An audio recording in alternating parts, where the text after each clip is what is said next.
సత్యసాయి జిల్లా పెనుకొండలో TDP MLA అభ్యర్థి సవిత ఎన్నికల ప్రచారంలో దూసుకుపోతున్నారు. శ్రీ బాబయ్య దర్గా ప్రాంతంలో మైనార్టీలతో ఇంటింటికి వెళ్లి సైకిల్ గుర్తుకు ఓటు వేయాలని అభ్యర్థించారు. గుడ్ మార్నింగ్ పేరుతో అధికార పార్టీ ఎమ్మెల్యే శంకర్ నారాయణ దర్గా ప్రాంతాన్ని అభివృద్ధి చేయలేదని మండిపడ్డారు. వైసీపీ అభ్యర్థుల ఆర్థిక స్థితిగతులు మార్చుకునేందుకు ఇతర ప్రాంతాలకు బదిలయ్యారని ఎద్దేవా చేశారు. మైనార్టీలను కూటమి ప్రభుత్వం అన్ని విధాలుగా ఆదుకుంటుందని సవిత హామీ ఇచ్చారు.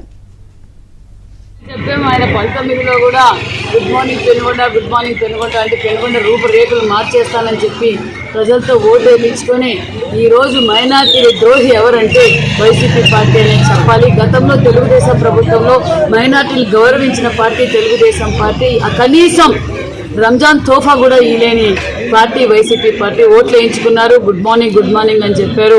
ఆల్రెడీ వేరే చోట ట్రాన్స్ఫర్ అయిపోయారు. మేము గతంలో కూడా చెప్పాం వాళ్ళు అభివృద్ధి చెయ్యరు, మోసపోద్దని చెప్పాం. ఎక్కడ చూసినా తెలుగుదేశం అభివృద్ధి కనిపిస్తుంది తప్ప కనీసం తెలుగుదేశం ప్రభుత్వంలో వేసిన డ్రైనేజ్ క్లీన్ చేసే పరిస్థితులు లేదు. ఎక్కడ మేము గతంలో ఎల్ఈడి బల్బులు వేసాం, ఆ బల్బులు బర్న్ అయితే కూడా మార్చలేని పరిస్థితిలో వైసీపీను మున్సిపాలిటీ ఆ పరిస్థితిలో ఉంది.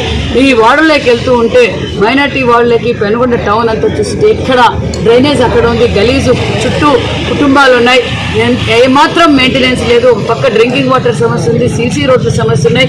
గతంలో మేము తెలుగుదేశం ప్రభుత్వంలో తాగునీటికి సమస్యగా ఉందని మేము బోర్ వేపిస్తే ఆ బోరు మోటార్ కూడా తీసుకొని అమ్ముకున్నారంటే వైసీపీ పరిస్థితి ఏమిటో కూడా ఆలోచించుకోండి.